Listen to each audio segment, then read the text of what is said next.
Sa pagpapatuloy ng kwento. Habang nagtipon ng grupo sa sana, sinamantala ng mga babae ang pagkakataon upang tanungin si Ain tungkol sa tunay niyang nararamdaman para kay Alice. Kahit sa kanyang inaakalang kanlungan, wala siyang takas, patuloy siyang kinukulit ng mga babae para magsabi ng totoo. Nang tangkain niyang tumakas, hinaranggan nila ang kanyang daraanan, ayaw siyang paalisin hanggat hindi siya umaamin. Sa kabutihang palad, nakialam si Ursula at hinimok silang igalang ang kanyang privacy. Bagamat nakahinga ng kaunti si Ain, hinarap naman niya ang bagong problema, wala siyang ligtas na matitigan, dahil kahit saan siya tumingin ay may nakakailang na tanawin na sinusubok ang kanyang kontrol sa sarili. Lalo pang lumala ang sitwasyon nang si Pina ay matigas na nanatili sa kanyang kandanggan habang kinukot siyang masaya ang halata niyang pagkailang. Samantala, inakala ni Yuri na ang pamumula ng mukha ni Ain ay dahil sa sipon, isang inosenteng palagay na lihim na kinaiinggitan ni Pina. Si Akahane naman, na unang beses makaranas ng sana, ay nahanap itong kakaiba pero kapanapanabik, habang lalo pang pinainit ni Kurohemi ang paligid sa pagbuhos ng tubig sa mga baga. Nang sa wakas ay magdesisyong umalis si Ain, si Alice, na nakasandal sa kanya, ay tila hindi maganda ang pakiramdam. Pilit niyang sinabing kakayanin niya ito tulad ng iba, tumatangging aminin ang kanyang limitasyon. Ngunit ang totoo, nais lang talaga niyang manatili sa tabi ni Ain. Nang masaksihan ang tila romantikong tagpo, niyakap ni Pina at Yuri si Alice. Masayang nagdiwang sa pagkakataong maipagpatuloy ang kanilang mga pakikipagsapalaran. Naiintindihan ni Ain ang kanilang damdamin, muling nagkita ang magkapatid at karapat-dapat silang magdiwang. Samantala, binanggit ni Akahane na hindi pa naririnig ng dapat tumanggap ang taos-pusong pagtatapat ni Alice, habang humiling si Ain kay Ursula na ay proseso ang kanyang spiritual core. Lumapit si Akahane at inilahad ang isang Philosopher's Stone, sabay sabing kakailanganin ito ni Ain. Bilang ina ni Alice, nais niyang tumulong. Pumayag si Ursula na isagawa ang proseso at hiniling kay Ain na yumuko. Ngunit habang ginagawa niya ito, nadapa si Alice at hindi sinasadyang nahatak pababa ang kanyang shorts. Iba-iba ang naging reaksyon ng mga babae, napansin ni Alice na mas malaki ito kaysa sa nabasa niya sa mga libro, bumulong si Pina ng, wow. Pinigilan ni Kurohemi ang tawa sa likod ng kanyang kamay, at inamin ni Akahane na inaasahan niyang mas nakakagulat ito. Samantala, nawalan agad ng malay si Yuri. Kalaunan, nasalubong ni Ain sina Megan at Jasper, na hindi napigil ang magkomento kung gaano nakalalakas ang mga lalaki ngayon, kahit nasa medyo kakaibang paraan, gaya ng group hug. Ibinunyag ni Jasper na nakatanggap si Ain ng direktang utos mula sa hari sa pamamagitan ng guild, bago siya tinanong kung nakatagpo na ba siya ng isang demonyo. Agad pumasok sa isip ni Ain si Falco, ang mabangis na hangin.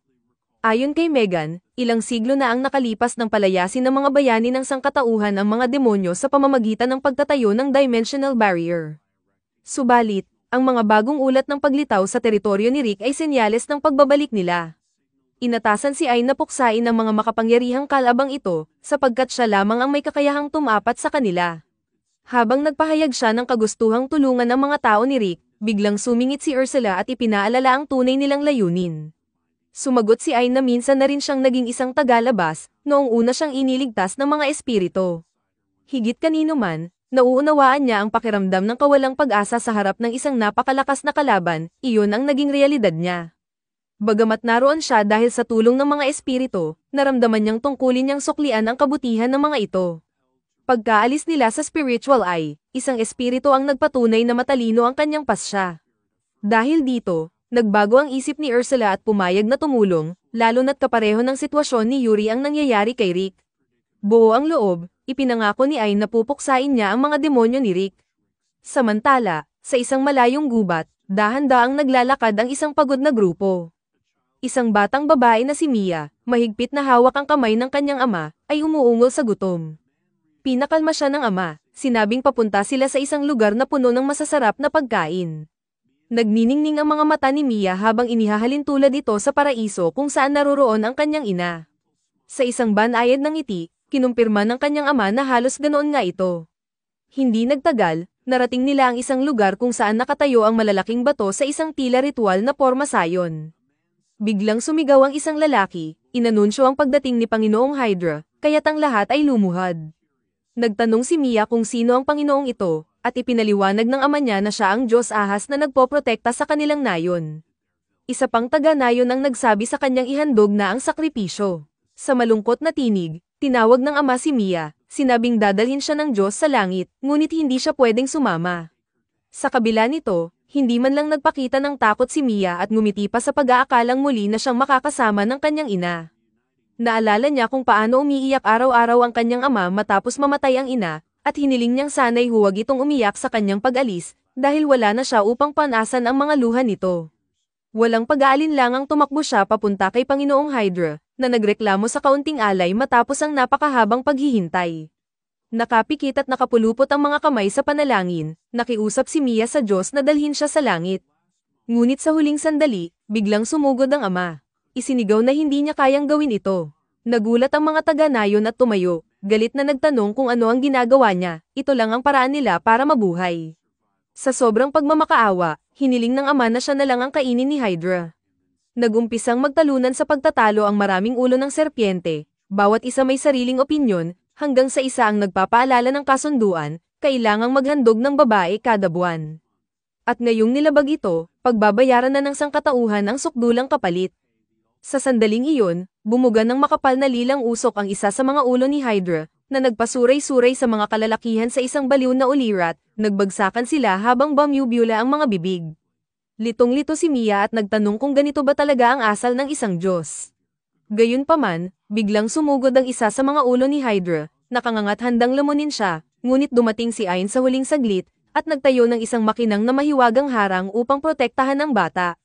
Nang makita ang isang nilalang na balot ng liwanag, inakala ni Mia na isa itong Diyos. Ngunit ang kanyang kaluluwa agad na nakilala ang kaaway, isang sinaunang Hydra na may SS class na rango, kayang gumawa ng parehong nakamamatay na lason at makapangyarihang elixir, ang balat nitong balot ng uhog ay panang nakakalasong kamatayan.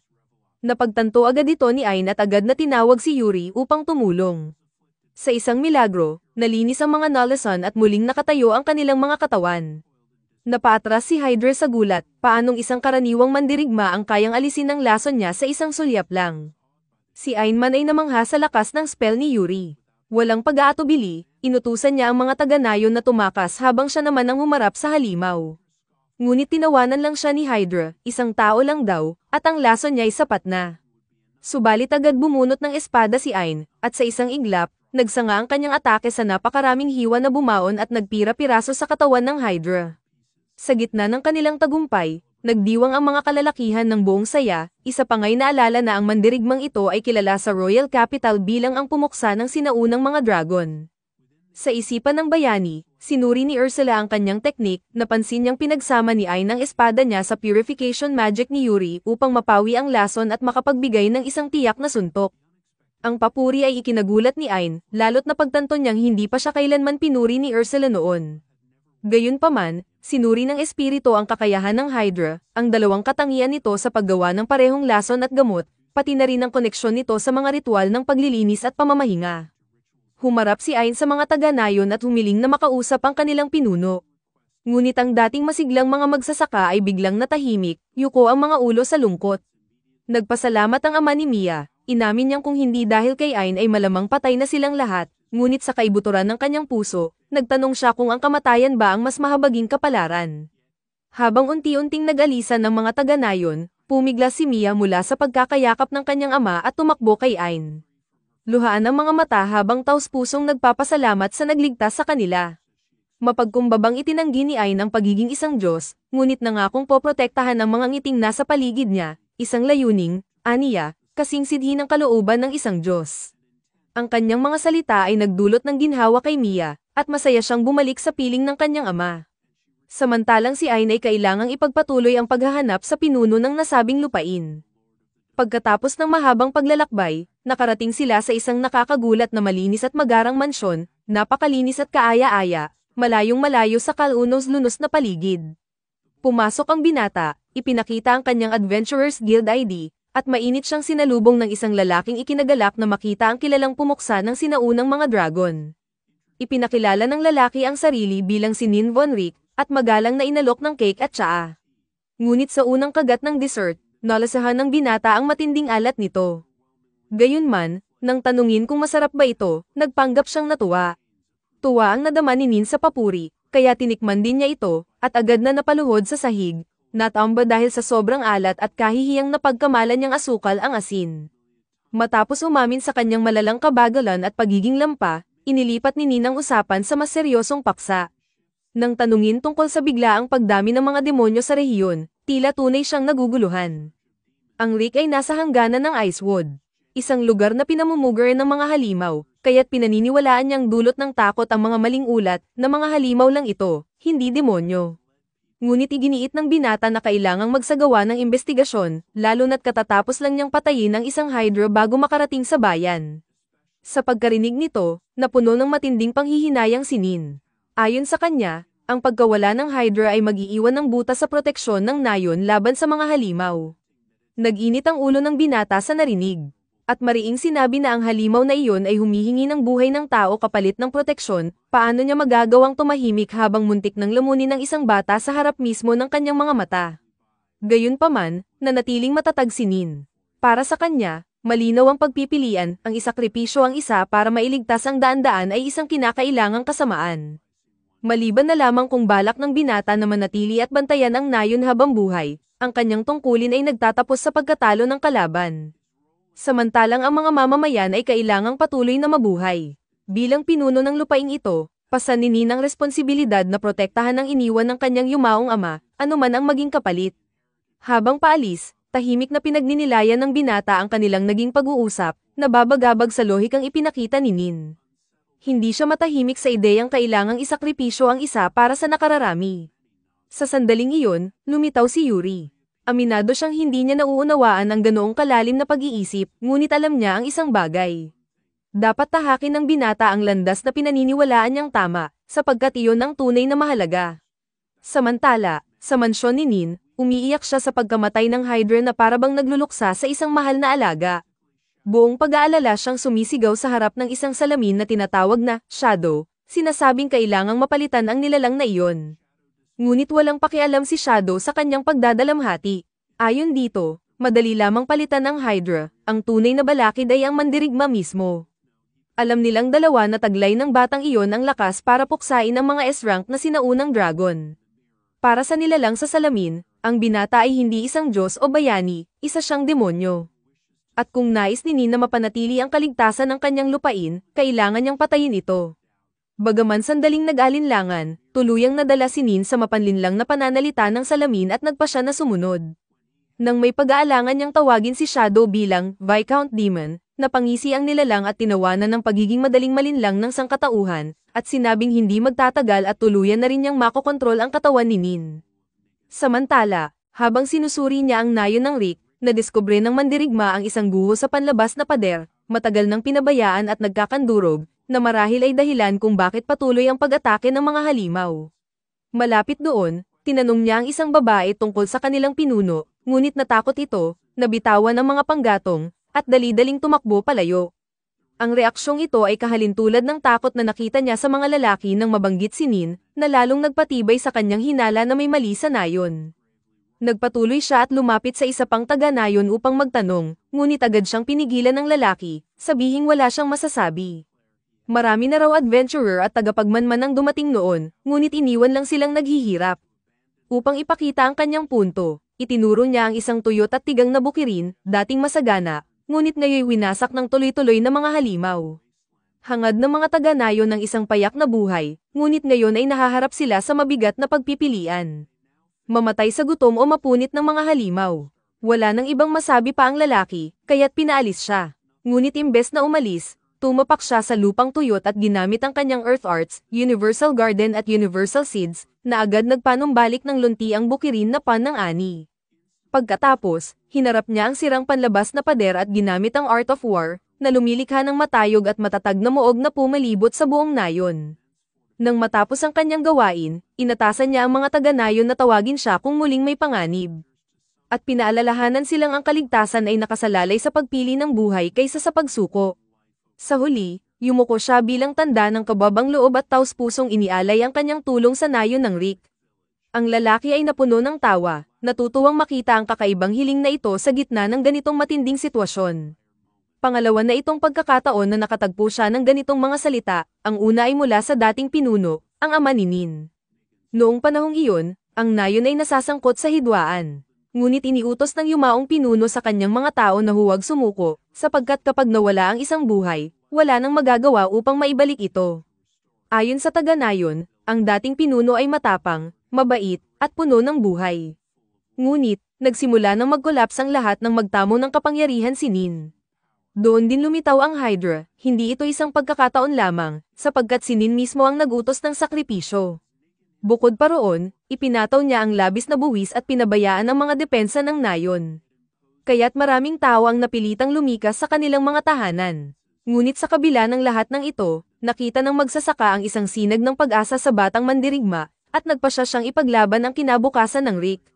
Sa sandaling iyon, isang dambuhalang kawan ng mga halimaw ang rumatsyada patungo sa nayon, ngunit ipinangako niyang walang nilalang ang makakalapit sa mga tao nito, hindi alintana ang halaga ng kanyang sakripisyo.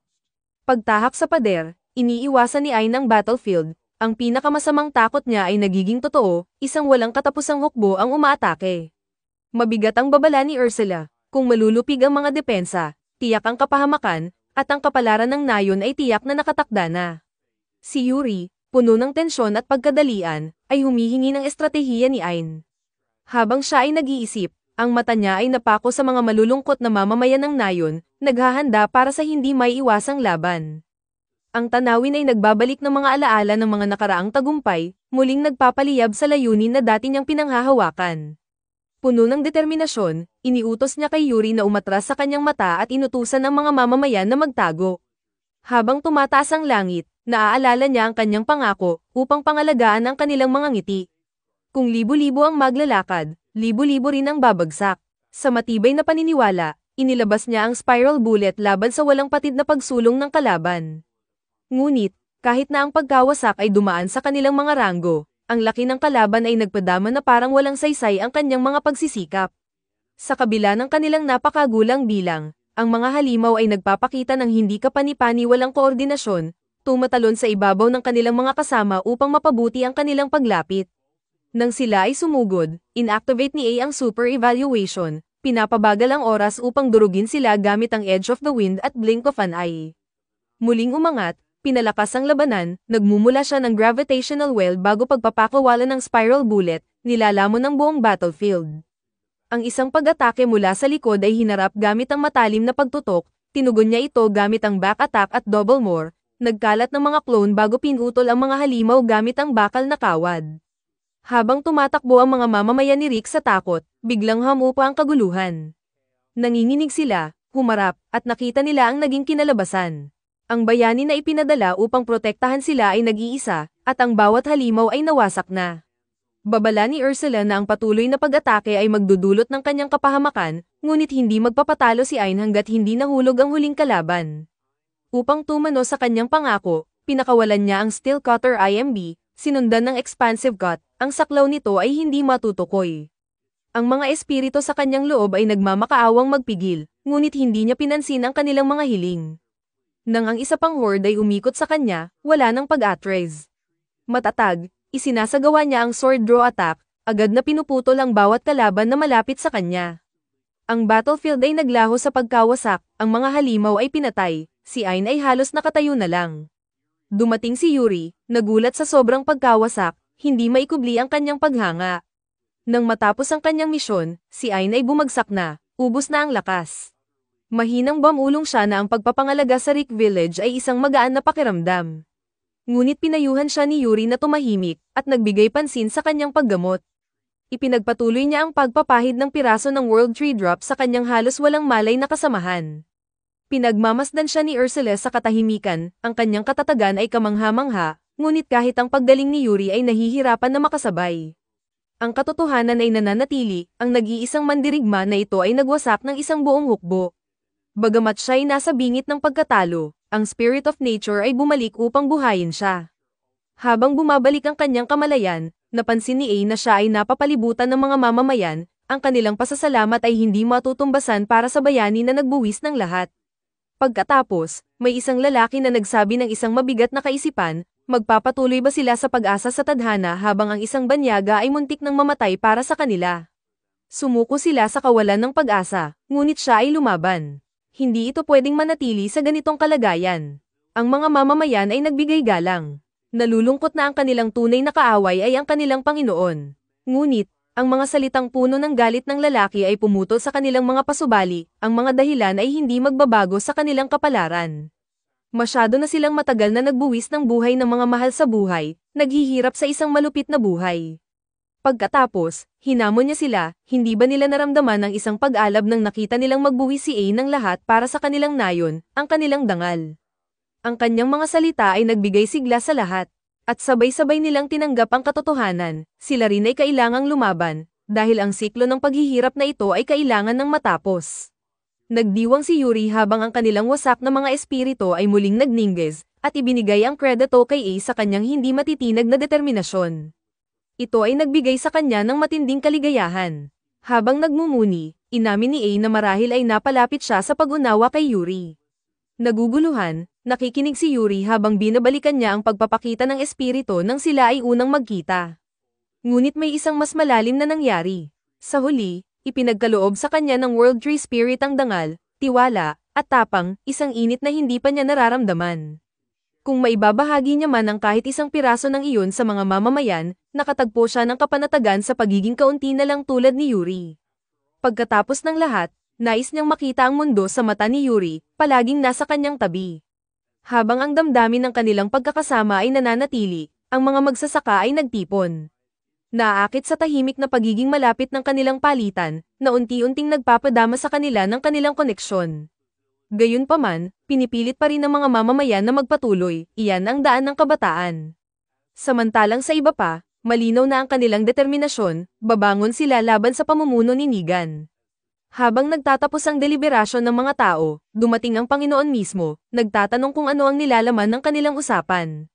Isang katahimikan ng bumalat sa karamihan, maliban sa pinakapuno. Ang unang nagsalita, ipinahayag niya na ang mga tao ng Rick ay hindi na magbabalik loob sa mga maharlika, na nagpasimula ng isang koro ng mga boses na tumututol sa kapangyarihan ng kanilang pinuno. Ngunit may malamig na pagdududa si Negan, nagsabi na sila ay nilinlang, si Ain ay hindi isang tao kundi isang demonyo. Paano siya nagtagumpay mag-isa laban sa isang Hydra at isang buong horde? Ayon sa kanya, ito ang tunay na layunin ng demonyo, maghasik ng pagkakabahabahagi, pasamain ang mga tao laban sa kanilang karapat-dapat na Panginoon. At kunin ang Rick para sa kanyang sarili. Ngunit tiniyak ni Negan sa kanila na siya pa rin ang kanilang tagapagtanggol, gaya ng dati. Ngunit ang kanyang pakiusap ay bumagsak sa mga tainga ng hindi nakikinig. Mas pipiliin pa nilang sumunod sa isang tinatawag na demonyo kaysa magpatuloy sa ilalim ng kanyang pamumuno. Naguguluhan, nagsisikap si Negan na unawain ang kanilang hindi pagkakaunawa, hindi ba't siya ang nagprotekta sa mga lupain. Ngunit para sa mga karaniwang tao, ang kanyang proteksyon ay hindi kailanman umabot sa kanila. Sila'y mga piyon lamang, isinakripisyo para sa kapangyarihan. Ang kanilang hinahanap ay isang leader na nakatayo kasama nila, isa tulad ng ama ni Negan noon. Sa pagbanggit sa kanyang ama, isang nakatagong sakit ang muling sumik kay Negan, pinipiga siya ng hindi matitiis na sakit. Nangungulila, humarap siya kay Shadow para humingi ng gabay. Samantalang, nakita ni Ain ang agimat na hawak ng maharlika at sinubukang alamin ang mga katangian nito, ngunit siya'y nahadlangan ng isang spell ng pagtatago, kahalintulad ng nangyari sa kanyang unang pagharap kay Zoid. Mula sa loob, ngumiti si Shadow, dumating na ang oras upang itaas ang laro. Mabilis na tumakbo si Ain upang magbigay babala kay Negan tungkol sa paparating na panganib, ngunit ang mga anino ay pumulupot sa batang lalaki, hinahatak siya papunta sa isang kalaliman. Doon, nawawala sa dilim, siya'y nagnanais ng direksyon. Ang bulong ni Shadow ay dumaraan sa kawalan, sumunod ka, at titigil ang paghihirap. Ang utos ni Shadow ay ganap, wawasakin silang lahat. Ang mga tumanggi sa kanya ay wala ng halaga. Gaya ng kanyang ama. Kumikapit si Negan sa mga alaala ng sakit ng kanyang ama, ngunit si Shadow ay dumuduro lamang sa kanyang kamangmangan, handa nang ipakita ang brutal na katotohanan. Ang eksena ay lumilipat sa pagkabata ni Negan, kung saan siya'y masigasig na sama-sama sa kanyang ama sa mga bukirin, nagnanais na makapagpahinga sa tabi nito pagkatapos ng maghapon. Isang nagpapasalamat na mamamayan ng nayon ng yumuko, nirerespeto na ang Panginoon ng Rick ay magtatrabaho kasama ang mga simpleng magsasaka. Ang ama ni Negan ay nagsisilbing isang halimbawa ng kababang loob, naniniwala na ang nayon ay para sa lahat at dapat umunlad bilang isang buo. Ipinagpapalagay siya ng mga tao, hindi mataas ang pagtingin sa sarili o walang kakayahan. Habang pinapanood siya, ang batang Negan ay puno ng paghanga, nagnanais na sundan ang mga yapak ng kanyang ama. Desidido na tularan ang determinasyon ng kanyang ama, mabilis na tumakbo si Nigon upang tumulong ngunit nadapa siya sa isang bato, nahulog. Mabilis na lumapit ang kanyang mga magulang, ang mga mukha nila ay puno ng pangamba. Bagamat ipinaliwanag niyang nawala na ang lagnat, dahan-daang pinayuhan siya ng kanyang ama na maglaro na lang, ang trabaho ay maaaring maghintay, dahil ang tungkulin ng isang bata ay ang magtamasa ng kasiyahan. Tinanggihan ng kanyang mga kalaro, nagnanais si Nigon na makisali sa kanilang mga laro. Ngunit kumalat ang mga bulong-bulungan tungkol sa kanyang kahinaan, kaya't siya'y tinawag na hindi maabot. Nag-iisa, gumagala siya sa bayan sa katahimikan ng kalungkutan. Sa mga mata niyang maluha-luha, narinig niya ang isang mahihinang pag-uusap, tatlong lalaking nagsusumpaan na wala siyang pagkakahawig sa kanyang ama, nag-iisip na siya'y isang mahina lamang na batang inabandona sa Abysswood. Nag-aalab ang galit sa kanyang puso, ngunit habang siya'y tumatakbo palayo, nadulas siya sa isang madilim na lumot. Lalong tumataas ang kanyang inis. Ang pagdududa ay parang isang pang-akit na pumapalibot sa kanya, sigurado na siya ngayon. Hindi siya anak ng kanyang ama, kundi isang anino na masyadong mahina upang magtagumpay. Habang ang mga luha ni Nigon ay nagsanib sa tubig, ang kanyang refleksyon ay naging isang madilim na kalaliman. Isang boses ang umangat mula sa kalaliman, bumubulong na hindi mahalaga kung siya ay kahawig ng kanyang ama, ang mahalaga ay magtayo siya ng sariling landas. Na-curious, tinanong ni Nigon ang misteryosong nilalang na Jin Agaya siya. Sa isang hindi mapagpasensyang sigaw, ipinakilala ng nilalang ang sarili bilang si Shadow, ang kanyang lihim na kasama. Mula sa sandaling iyon, si Shadow ay naging isang patuloy na puwersa, humuhubog sa mundo ni Nigon. Isang umaga, sa birong laro, nagmungkahi si Nigon ng isang paligsahan, sino ang makakatulog ng pinakamabilis. Ngunit ang kanyang mata ay napadako sa kanyang ama, pagod at napagod. Nang itanong, sinabi ng lalaki na ito'y dulot lamang ng pagka-expose sa monster miasma. Noong gabing iyon, ibinahagi ni Nigon ang kanyang mga alalahanin kay Shadow, na tumawa ng may pagkaalam, at bumulong tungkol sa isang halamang gamot na makakagamot sa pagkapagod. Pinapalakas si Nigon, kumonsulta siya sa isang gabay ng mga halaman, at nakumpirma ang mga katangian nito. Desidido, nagluto siya ng gamot at masigasig na inaalok ito sa kanyang ama. Nang magtiwala ang kanyang ama at uminom ng malalim, naramdaman ng agad na ginhawa. Pagod, at may mga itim na bilog sa ilalim ng kanyang mata. Lumuhad ang Panginoon sa harap ni Nigon, at humiling sa kanya na panatilihin ang kanyang kabaitan, ito ay maghuhubog sa kanya upang maging isang mahusay na pinuno. Subalit, ang kalusugan ng lalaki ay patuloy na lumalala, at si Nigon, desperado, ay patuloy na nag-aabot ng gamot. Pagkatapos, isang umaga ng kapalaran, habang nagdadala siya ng isa pang dosis ng gamot sa silid ng kanyang ama, natagpuan niyang wala na itong buhay. Nilamon siya ng kalungkutan. Ang kanyang minamahal na ama ay wala na. At sa kanyang kahinaan, siya ay itinulak sa pamumuno, bata, walang katiyakan, at mag-isa. Ramdamang pagkakataon, hinigpitan ni Shadow ang hawak nito, bumulong tungkol sa kapangyarihan at gabay. Wala nang ibang naruroon, si Nigon ay kumapit sa tanging presensya na hindi siya iniwan. Sa kasalukuyan, malamig na ipinahayag ni Shadow ang katotohanan, si Nigon mismo ang nagdulot ng kamatayan ng kanyang ama. Lampas sa kalalimang ito, nagsusumikap si Ain na maabot siya, ngunit ang kanyang mga sigaw ay nauurong sa kawalan. Tumutol si Nigon, kumbinsido na ang kanyang ama ay pumanaw dahil lamang sa sakit. Ngunit winasak ni Shadow ang ilusyon, ang inisip niyang gamot ay talagang lason. Sa sobrang takot, naaalala ni Nigon ang aklat na nagsasabi ng mga katangian ng halamang gamot, ngunit si Shadow ay ngumisi, aminin na binago niya ito upang linlangin siya. Pagkatapos, ang huling pagtataksil, hindi si Ain ang tunay na demonyo. Si Shadow ang tunay na demonyo.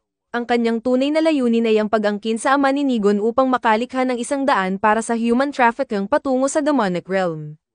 Ngunit ang Panginoon ay hindi nagbago, kaya't iniwan niya ang anak bilang perpektong pyesa, isolado, nagtitiwala, at madaling maloko. Sa pamamagitan ng walang malay na kamay ni Nigon, ang hindi mabilang na buhay ay ipinadala sa demon realm. Naniniwala siya na inililigtas niya ang kanyang ama, ngunit siya pala ang nagtatakda ng kanyang kapalaran. Mas masahol pa, bagamat wala silang dugong magkamukha, mayroon silang isang katangian, pareho silang mga tanga. Sa isang huling mapait na pahayag, itinuring ni Shadow na hindi siya karapat-dapat mamuno, mahina sa katawan, mas mahina sa isipan. Isang nakakatakot na sigaw ang sumabog sa hangin habang si Megan ay naglalaban sa pagdurusa, ang dilim na nilamon siya ay nag-aalis upang ipakita si Shadow. Sa isang matalim na ngisi, idineklara ng nilalang na siya ngayon ay nagsanib sa kanyang matandang kaibigan. Nang hihilakbot sa nakakalokong pagbabago, tinanong ni Ayn ang kanyang pagkakakilanlan. Ngumisi si Shadow, ipinakilala ang sarili bilang Shadow the Seducer, isang viscount ng demonic nobility. Dito lamang naintindihan ni Ursula ang katotohanan, ang nilalang ay nagtakip ng sarili gamit ang panlilinlang mula pa sa simula. Ngunit wala ng pasensya si Ayn para sa mga pahayag, ang tanging pakialam niya ay kung nasaan si Nigon. Ipinakita ni Shadow ang sarili, tinutokso kung paano madaling sumuko si Nigon, ang kanyang mahina at malupit na espiritu na ang pinakaliit na kaguluhan ay nagbigay daan sa buong pag-angkin. Ngunit, tumanggi siyang hayaan si Ayn na magkunwaring inosente. Sa isang pang-asar ng ngisi, idineklara niya na pagkatalo ni Ayn ang nagpasya sa kapalaran ni Nigon. Ang kanyang plano ay nagsimula ng perpekto, pinuputol ang mga depensa ng lupa, nagpapakain ng mga kaluluwa sa demonic realm, hanggang sa dumating si Ayn at sinira ang kanyang mga plano. Nang walang magawa, pinilit niyang ganap na angkinin si Nigon. At ngayon, ang isa na may espiritual na mata ay kailangang bumagsak din. Hindi tulad ng malupit na si Falco, nauunawaan ni Shadow ang kahinaan ng tao, at kung paano ito pagsamantalahan. Nagatubili si Ayn, alam na ang isang padalos-dalos na pag-atake ay maaaring magdulot ng kamatayan kay Nigon. Sinamantala ni Shadow ang pagkakataon, naglunsad ng mabilis at walang awa na atake, pilit pinapalayo si Ayn. Hindi nais na ilagay sa panganib si Nigon, nagdesisyon si Ayn na ay patong si Shadow sa isang misteryosong pader. Ngunit tinawanan lamang siya ng demonyo, mabilis na winasak ang pagkakakulong gamit ang anti-spirit arts, isang malupit na pangungutya sa sariling galing ng kalaban. Gayunpaman, mayroon pang huling gambit si Ayn, ang pagpapakawala ng magic ng espiritu sa isang sukat na kahit si Shadow ay hindi kayang tiisin. Ngunit tinitiyak ng demonyo na ang focus ni Ayn ay magiging hati. Sa isang simpleng snap, sumabog ang mga kalokohan mula sa lupa, bumagsak patungo sa mga mamamayan na may nakakasilaw na galit. Pinabagsak ni Ayn ang isa bago pa ito kumuha ng buhay, nagtayo ng pader para sa kanilang depensa. Tinutokso ni Shadow ang pagkatalo ng focus, pinapaalalahanan na ang pagpapabeya sa tunay na banta ay isang kamalian na magdudulot ng kamatayan. Isang alon pagkatapos ng isa pang alon ng mga halimaw ang sumulong, ginugulo ang labanan ng matinding kaguluhan. Parang tinutokso ang mga pagsisikap ni Ayn, mabilis na winasak ni Shadow ang pader ni Ayn, ipinapalat ang mga mamamayan sa panganib muli. Bilang tugon, ipinakawala ni Ayn ang double mirage, nagpapadala ng mga spectral clones upang labanan ang mga halimaw habang hinihikayat ang mga tagabayan na tumakas. Isang desperadong sigaw ang dumaan sa kaguluhan, isang taga-baryo na nahulog, malapit na sa kamatayan. Napagtanto ni Ayn na kailangan pa niya ng mas maraming clones, ngunit nagatubili siya ng isang saglit. Sinamantala ni Shadow ang pagkakataon, nagbigay ng matinding suntok at tinutokso ang nahating atensyon ni Ayn. Sa malupit na kasiyahan, pinanood ni Shadow si Ayn na magmadali, tinutokso ang kanyang magulong mga bayani. Tiyak na nakakapagod ang magligtas ng mahihina, pang-aasar niya. Tingnan ka, parang manok na walang ulo. Sa gitna ng lumalalang kaguluhan, pilit na pinapalakas ni Ayn ang kanyang konsentrasyon, ngunit ang kanyang kakayahan ay humihina sa ilalim ng bigat.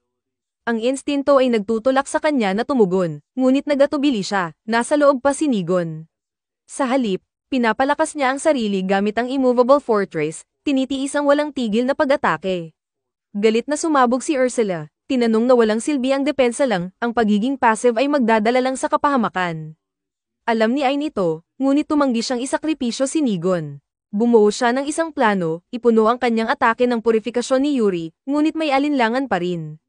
Paano kung makasama sa bata? Nararamdaman ni Shadow ang kanyang pag-aalinlangan at tinutokso siya, binubulungan ng malupit na katotohanan, tanging ang kamatayan ni Nigon ang magtatapos dito. Bakit dapat mangibabaw ang isang buhay kaysa sa marami? Ngunit matatag si Ayn. Hindi niya isasakripisyo ang isa upang iligtas ang sandaang iba. Wala nang ibang pagpipilian, tinawag ni Ayn ang pangalan ni Nigon, isang huling desperadong pagtatangka upang maabot siya. Tinutokso ni Shadow ang walang kabuluhan, ngunit hindi tinatablan si Ayn, tinitiis ang walang tigil na pag-atake nang hindi bumabawi. Pagkatapos, laban sa lahat ng posibilidad, umusad siya, ilang hakbang lamang, ngunit sapat na upang guluhin ang kanyang kalaban. Bakit hindi siya bumagsak? Pinipilit siyang pigilan ng mga espiritu, nagbabala na hindi sila makikialam sa ilalim ng ganitong kalagayan. Ngunit ang determinasyon ni Ayn ay hindi matitinag, ang konsentrasyon niya ay nanatili sa kay Nigon at sa mga tao ng Rick.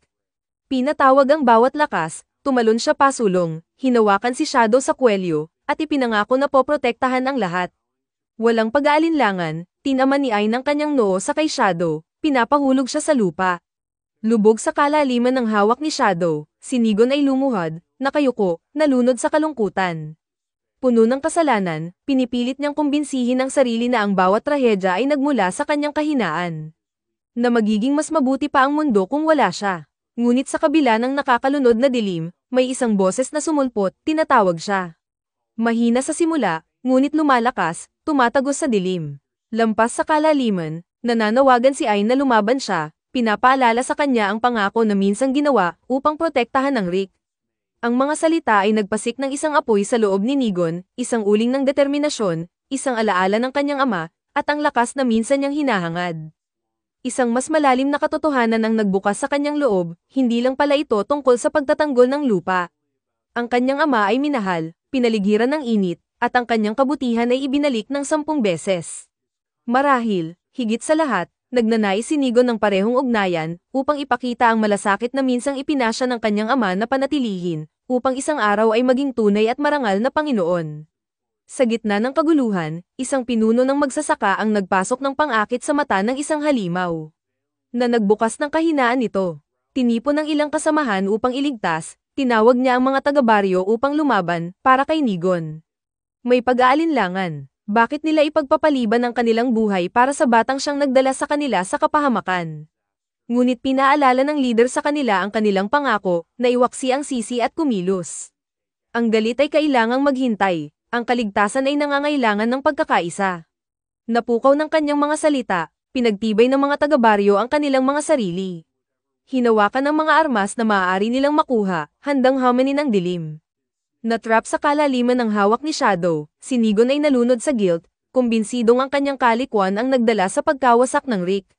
Pinagsabihan ng sarili, isinumpa ang kanyang pagkabulag sa pandaraya. Ngunit sa halip na malugmok sa kawalan ng pag-asa, gumawa siya ng desisyon upang harapin ang kanyang mga kabiguan, bumangon mula sa pagsisisi, at muling kunin ang kanyang karapatan bilang Panginoon. Sa matatag na resolusyon, nagpatuloy siya patungo sa liwanag na dumadaan sa kalaliman. Sa kabila ng matinding suntok, pinatatag ni Shadow ang sarili, tinutokso ang pagtanggi ni Ain. Sinabi niyang ang lahat ng nakamit ni Ain ay lalo pang pinatindi ang paghihirap ni Nigon. Ngunit bago siya makapanakit muli, isang malakas na pagyanig ang yumanig sa kanyang katawan, si Nigon ay lumaban. Ang galit ay sumik sa mata ni Shadow. Bumagsak siya sa kabiguan ng pakikibaka, ngunit ang boses ni Nigon ay tumagos, isang huling bulong ng pasasalamat na umabot kay A. Walang pag-aalinlangan, tinusok ni Nigon ng isang pangil na pangdagdag sa kanyang dibdib. Si Ain ay gumalaw upang pigilan siya, ngunit hinawakan siya ni Ursula, hindi dapat maging walang kabuluhan ang sakripisyong ito. Nag-backpedal si Shadow, hindi makapaniwala sa hindi matitinag na determinasyon ng batang iyon. Talaga bang nais niyang mamatay ng ganito? Tinutok ni Nigon ang kanyang mata kay Shadow, hindi tinatablan. Inamin niyang, sa kaibuturan ng kanyang puso, alam niyang hindi lang ilusyon si Shadow, ngunit pinili niyang maniwala na hindi. Pinanghahawakan ng ideya ng isang kaibigan. At kakaiba, sa kabila ng pandaraya, ang mga pagpatay, at ang pagkawasak na iniwan ni Shadow, hindi niya kayang ituring ang demonyo bilang kalaban. Minsan, tinulungan siya ni Shadow na tuklasin ang kanyang sariling landas, upang mamuhay ayon sa kanyang sariling kalooban.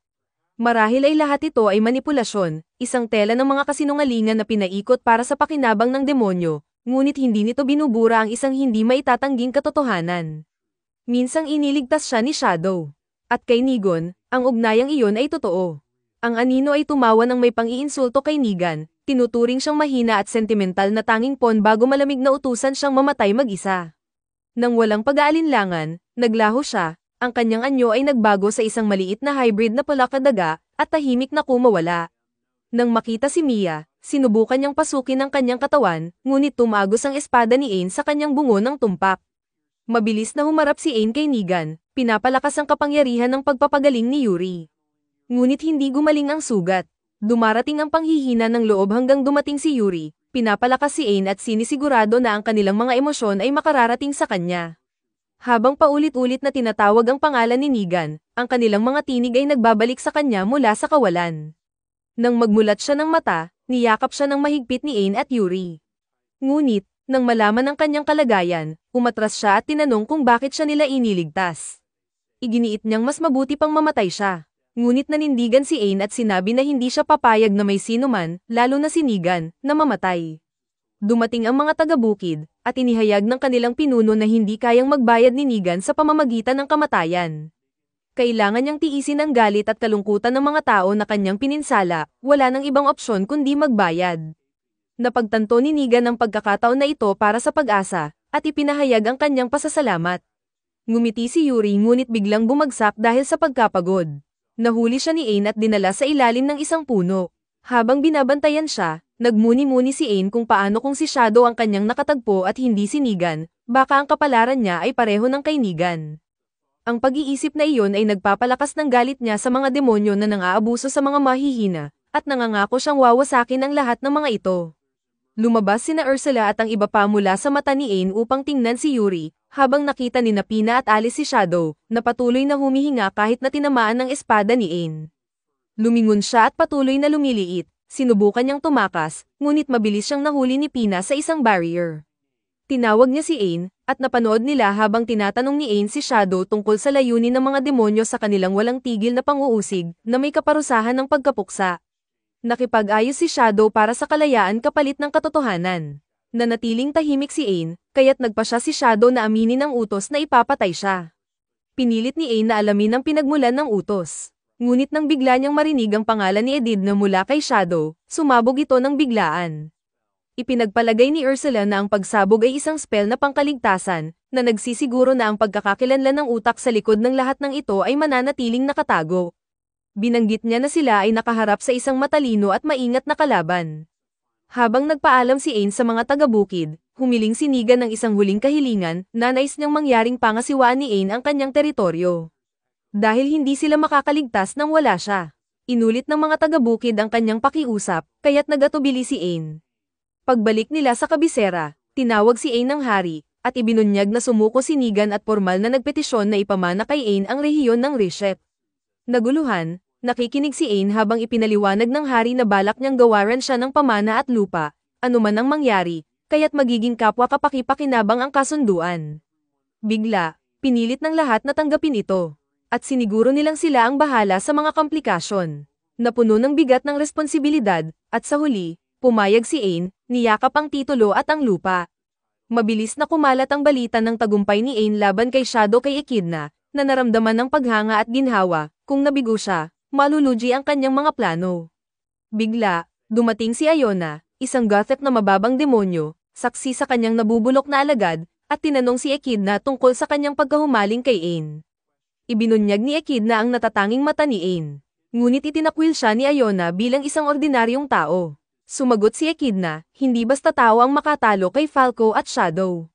Determinado siyang alisin si Ain, kaya ipinagkatiwala niya kay Iona ang misyon. Nagtawanan si Iona sa ganoong maliit na misyon hanggang sa gawing mas kaakit-akit ni Echidna ang alok, ang pagkuha ng isang espiritu ng World Tree. Dahil si Ain ay abala na sa paghahanap nito, magagawa niya pareho ang mga ito ng sabay.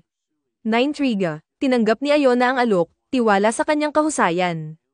Inutusan niya ang kanyang alagad na tumalon sa portal, ngunit napagtanto niyang patay na ito. Walang pakialam, iniwan niya ito at siya na mismo ang tumalon, habang si Echidna ay nakangisi. Ang tunay niyang layunin ay lalo pang palakasin si Ain. Samantala, sa mundong tao, masayang inalok ni Yuri na magluto para kay Ain, ngunit bago pa siya makasagot, dumating si Alice na may madali ang balita. Agad na inisip ni Pina na magkokonfesyon si Alice ng kanyang nararamdaman, kaya't sinabi ni Yuri na gusto rin niyang gawin iyon.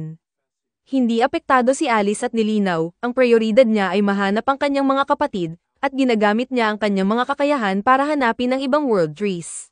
Lahat ay natuwa, iniisip na natagpuan ni Alice ang isang world tree, ngunit nilinaw niya na may nagbunyag nito sa kanya. Si Ain, na hindi interesado sa mga detalye, ay nagpilit na hanapin nila ang espiritu. Bigla, isang mature na tinig na nakatali ang mata ang sumang-ayon. Nalilito, inusisa ni Ain ang buong kwarto, narinig ang tinig muli mula sa kama. Nang lumingon, nakita niya ang isang babaeng nakatali ang mata at nakahilig ng seduktibo at nagpanik, hinihingi ang kanyang pagkakakilanlan. Pangako niyang tinatawag ng mga kapatid sina Yuri at ang iba pa, at iniimbitahan silang lumapit. Tumalon si Yuri papunta sa kanya, tinatawag siyang Elder Sister Kirsch, ngunit napagtanto niyang isa lamang itong ilusyon. Nalungkot si Yuri at nagmukhang nagtatampo, habang si Ain ay nahirapang unawain ang sitwasyon. Nilinaw ni Pina na si Kirsch ang pangalawang pinakamatandang espiritu ng World Tree. Na ikinagulat ni Ain dahil may isa palang direktang naghahanap sa kanya. Ipinakilala ang kanyang sarili, at nalamang si Kirsch ay palapit sa kanya, na nagpadagdag ng kaba sa kanya. Si Alice, na naiirita, ay pinagsabihan si Kirsch na huwag makipaglandian at tinanong kung ano ang layunin niya. Ipinaliwanag ni Kirsch na ang isang World Tree ay inaatake ng mga demonyo at kailangan ng tulong ni Ain. Nang tanungin ni Ain ang lokasyon nito, itinutuwid siya ni Kirsch, hindi siya ang nanganganib. Kundi si Mai, ang kanilang bunsong kapatid at pinakamahal na kapatid. Ibinunyag ni Kirsch na ang nakatagong dungeon ni Mai ay isang buong kagubatan, ngunit wala itong tagapangalaga, ang kanyang tagapangalaga ay pumanaw na matagal na noong ang mga sakim na manghihimasok ay hinanap ang kapangyarihan ng World Tree. Galit na kinuyam ni Ain ang kanyang mga kamao, ngunit pinatahan siya ni Kirsch at ipinaliwanag na siya na mismo ang nagprotekta kay Mai. Nagulat si Ain, ang mga espiritu ng World Tree ay hindi dapat umalis sa kanilang mga puno. Nilinaw ni Pina na ang tatlong pinakamatandang mga kapatid, bilang mga mataas na antas ng espiritu, ay may kakayahang kumilos. Naiintindihan na ni Ain, na pagtanto niyang si Kirsch ang nagprotekta kay Mai hanggang ngayon, ngunit isang demonyo ang nagbabanta na kunin siya. Kumpirmado ito ni Kirsch at ngumisi, dagdag pa, ito ang inaasahan ko mula sa fiancé ni Yuri. Nagyelo si Ain sa kahulugan ng pangako. Si Kirsch ay umiikot ng elegante, isiniwalat na ang katawan sa harap nila ay isa lamang ilusyon, ang tunay niyang anyo ay nananatiling nasa tabi ni Mai. Tinanong ni Pina kung kayang talunin ni Kirsch ang demonyong banta kay Mai gamit ang kanyang espesyal na kakayahan. Inamin ni Kirsch na kaya niya, ngunit ang pagpapalaya ng kanyang buong kapangyarihan ay may panganib na wasakin ang kagubatan ni Mai kasabay ng kalaban. Napagtanto ni Ain na pinipigilan ng kanyang peering ang kanyang matinding lakas. At kinumpirma ito ni Kirsch. Dahil dito, naisip niyang napakalakas ng demonyo kung kaya't nag-aalangan si Kirsch na lumaban. Ipinangako ni Ain na poprotektahan niya ang espiritu ng puno ng mundo. Tiniyak ni Kirsch sa kanya na alam ni Alice ang lokasyon ng Maze Tree. Pagdating nila sa sinumpang kagubatan ni Mai, nagbabala si Ursula na makapangyarihang sumpa ang bumabalot sa lupa, nakakulong ang sinumang bumigay rito. Pinagsama ni Ain ang kakayahan ni Alice na Thousand-Eyed sa kanyang appraisal skill upang matunton ang Maze Tree. Ngunit, napansin ni Pina ang hindi pangkaraniwang kawalan ng mga halimaw at patibong. Ipinaliwanag ni Ursula, naroroon ang mga nilalang, ngunit nagtatago, alam nilang walang laban sila sa lakas ni Ain. Sinamantala ito ni Ain at bumilis ang paglapit niya kay Mai, ngunit agad siyang huminto nang maramdaman ang matinding panganib. Sa itaas, isang kawan ng demonyong bubuyog ang nagdilim sa langit, pinapatnubayan ng isang mabagsik na presensya, si Hornet. Ipinahayag ni Hornet ang hanggarang patayin si Ain. Ngunit bago siya makakilos, lumitaw ang isang dambuhalang oso. Iniutos niya sa kanyang kawan na umatake, at sa loob ng ilang segundo, nilamon ng mga bubuyog ang halimaw. Sigurado si Hornet na mamamatay si Ain sa ganitong dami ng kalaban, ngunit nagulat siya nang bigla itong naglaho, at lumitaw sa likuran niya, isinisaksak ang isang patalim sa kanyang dibdib. Gayunpaman, walang bisa ito. Natunaw si Hornet sa isang ulap ng mga bubuyog, tinutokso si Ain na hindi niya kailanman matutuklasan ang tunay niyang anyo. Hindi natinag, sinabi ni Ain na wala siyang balak maghanap, lilipulin na lamang niya ang lahat ng demonyo. Noon pa man, natukoy na ni Ursula ang kahinaan ng kawan. Sa tumpak na pag-atake, nagpakawala si Ain ng sunod-sunod na bala ng apoy, tinupok ang mga bubuyog sa isang iglap. Napuno ng takot, dali-daling tumakas si Hornet, desperadong makatakas sa portal patungo sa mundo ng mga demonyo. Ngunit sa kanyang pagkagimbal, isang figure ang lumitaw mula sa lagusan, Iona, ang kanyang mukha puno ng pag-aalipusta sa isang tumatakas na demonyo. Nauutal si Hornet sa kanyang paliwanag, ngunit malamig siyang tiningnan ni Iona bago ito lubusang binura. Pagkatapos, ibinaling niya ang tingin kay Ain, ipinakilala ang sarili bilang isang duke ng mundo ng mga demonyo. Sa kabila ng matinding presyon na dulot ng kanyang presensya, nanatiling kalmado si Ain, ngunit tahimik niyang kinilala ang kanyang napakalakas na kapangyarihan. Naakit si Iona at idineklarang magiging kawili-wili ang pagpatay kay Ain, ngunit agad niya itong tinanggihan, hindi siya bibigyan ng pagkakataon. Sa isang iglap, lumitaw siya sa likuran ni Iona at pinakawalan ng isang kakayahang sumisipsip ng kanyang kapangyarihan. Hindi inasahan ni Iona ang biglaang pag-atake. Samantala, Sinamantala ni Ain ng pagkakataon, pinalakas niya ang sarili at walang awang binugbog si Iona, pinalipad ito paitaas bago pinabagsak sa lupa ng may matinding puwersa. Sa halip na masindak, tumawa si Iona, sabik, matagal na siyang hindi nakakaharap ng isang kalabang kasing lakas ni Ain. Ibinunot niya ang kanyang mahikang pistola at pinaputokan ito. Ipinagmamalaki na hindi maiiwasan ang kanyang espesyal na atake. Ngunit hindi balak ni Ain na umiwas, madali niyang pinatalsik ang mga bala pabalik sa kanya. Nagulantang si Iona, hindi makapaniwala sa hindi maipaliwanag na pagbabalik ng kanyang sariling pag-atake. Sinubukan niyang iwasan ito, ngunit huli na, tinanggap niya ang buong epekto ng atake. Nabigla siya, isang sandali ng panghihina lang ba ang naging dahilan ng kanyang ganitong kalagayan. Desperado siyang nagtangkang umatras, ngunit agad na lumitaw si Ain sa kanyang likuran at sa isang iglap, pinugutan siya ng ulo. Kahit sa kamatayan, hindi niya naunawaan kung ano ang nangyari. Ipinahayag ni Ain na hindi lang minsan niyang sinipsip ang lakas ni Iona, bawat suntok ay unti-unting nagbawas sa kanyang kapangyarihan. Ngayon, mas mahina pa siya kaysa sa isang ordinaryong halimaw. Nanghina si Iona sa rebelasyong ito, tumatangging tanggapin ang kanyang pagbagsak bilang isang mataas na opisyal sa hanay ng mga demonyo. Imposibleng mangyari ito. Sa galit, tinawag niyang duwag si Ain dahil sa kanyang taktika at nagbukas ng isang portal upang tumakas, ipinapangakong papatayin siya sa kanilang muling pagkikita. Bago pa siya makatawid, pinigilan siya ni Ursula, ipinaalala kay Ain ang kanilang tunay na misyon, hanapin sina Mai at Kirsch. Sumang-ayon si Ain at natuklasan ng isang nakatagong mahikang harang na nagtatago sa kinaroroonan ni Mai. Habang iniisip niya kung paano makapasok, biglang naglaho ang harang at lumitaw ang isang pintuan sa harapan niya. Pagpasok niya, natagpuan niya ang sarili sa isang payapang at masayang mundo, kung saan naghihintay ang tunay na Kirsch. Dali-daling tumakbo si Yuri at niyakap si Kirsch bago lihim na nagkamayan sila ni Pina. Tinanong ni Ain kung nasaan si Mai, at itinuro ito ni Kirsch, mahimbing siyang natutulog. Ayaw niyang guluhin ang bata, kaya nanatili siyang tahimik. Ngunit isang maling tapak sa isang sanga ang gumising kay Mai, na agad na napaiyak ng malakas. Nagpanik si Ain, pilit siyang pinapatahan ngunit lalo lang lumakas ang iyak ni Mai sa bawat maling galaw niya. Sa kabutihang palad, lumapit si Yuri, at sa sandaling makita siya ni Mai, agad siyang tumigil sa pag-iyak at tumalon sa kanyang mga bisig, masayang sinasabing sobrang namiss niya ang kanyang nakatatandang kapatid. Pagkatapos, binati niya sina Pina at Alice, ipinaliwanag na gumagawa siya ng mga korona mula sa bulaklak upang salubungin sila ngunit nakatulog siya bago matapos. Tinulungan siya ni Yuri na tapusin ang isa, at maingat itong ipinutong sa ulo ni Mai, sinasabing maaari pa silang gumawa ng mas marami para sa lahat mamaya. Sa tuwa, nagningning ang mukha ni Mai habang pinuri siya ni Yuri at tinawag siyang kaibig-ibig. Ngunit nang mapatingin siya muli kay Ain, bumalik ang kanyang takot. Binalaan niya ang kanyang mga kapatid na lumayo, kumbinsidong siya ang mapanganib na lalaki na nagtangkang saktan siya. Mabilis siyang pinakalma ni Yuri, hindi si Ain ang kontrabida, siya pa nga ang nagtaboy ng tunay na mga panganib.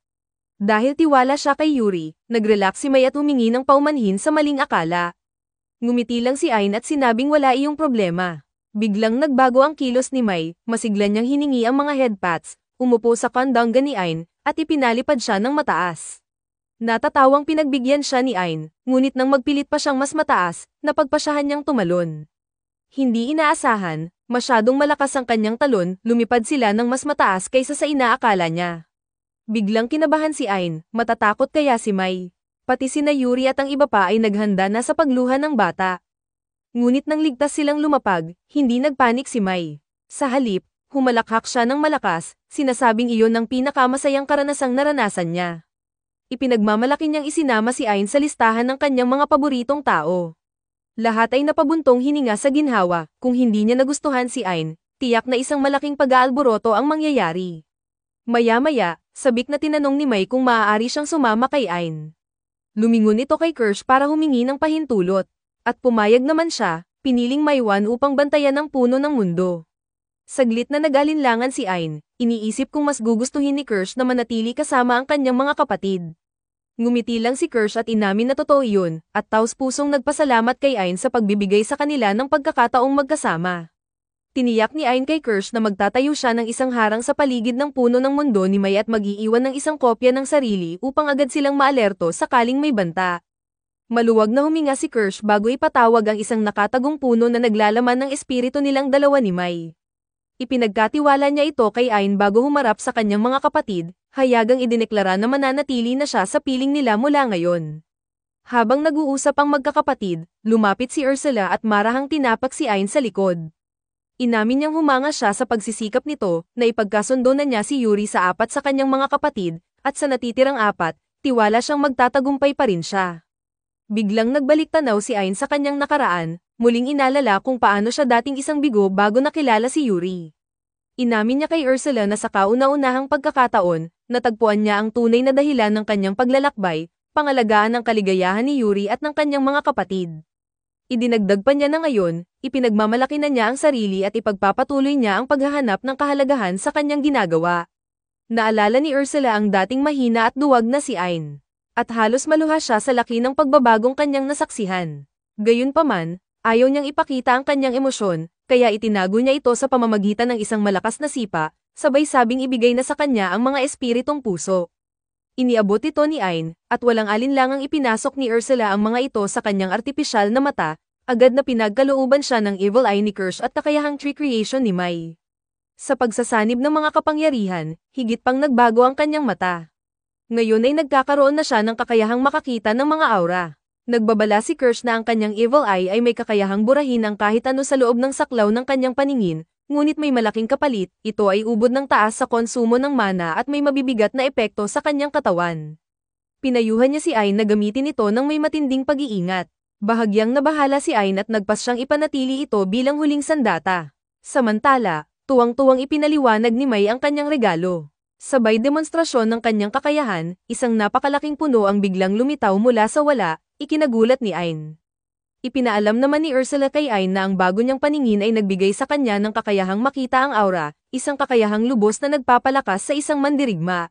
Karaniwang ginagamit ito ng mga demonyo, at ang mabilis na pagkatalo ni Iona ay dahil sa kanyang kabigwang buhayin ang sarili niyang aura sa labanan.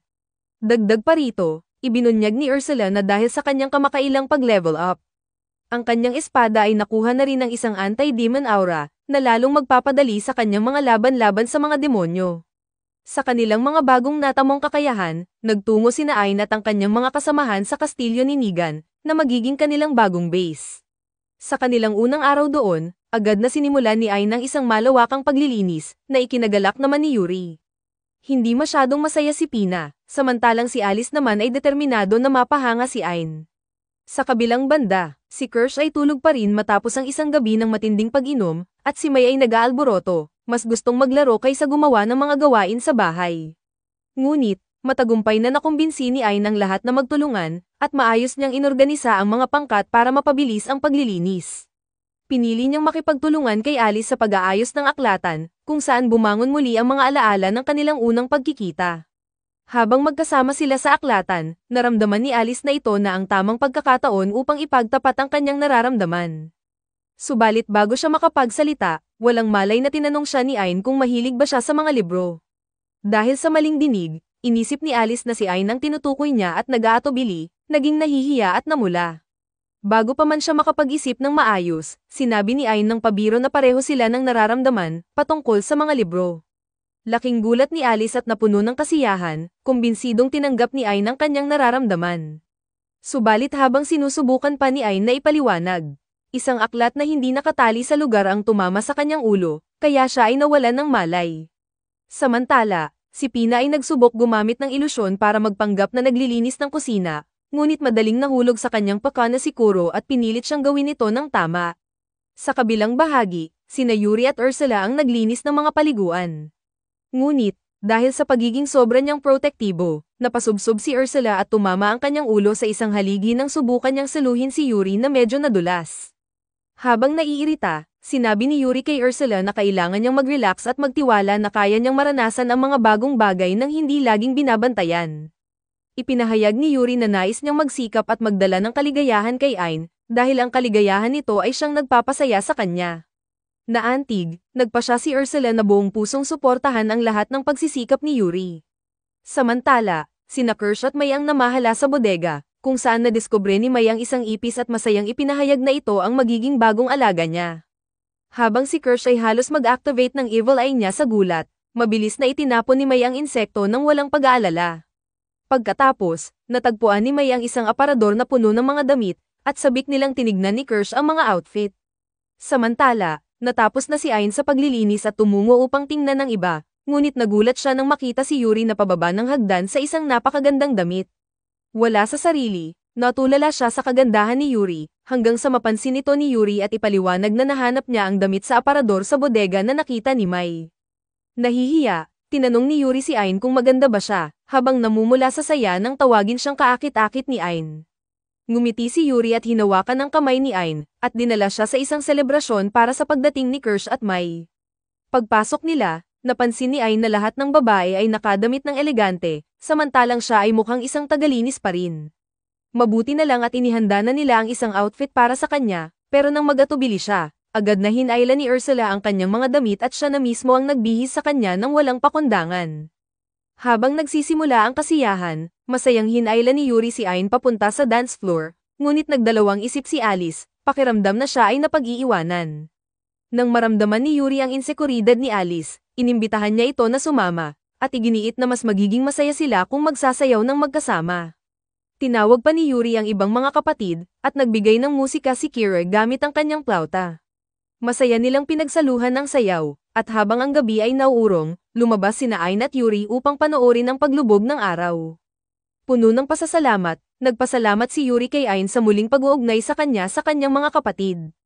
Pinayapa siya ni Ain, na nagsabing hindi siya titigil hanggang sa matutunan nilang buo ang kanilang pamilya at magsama-sama silang masaya.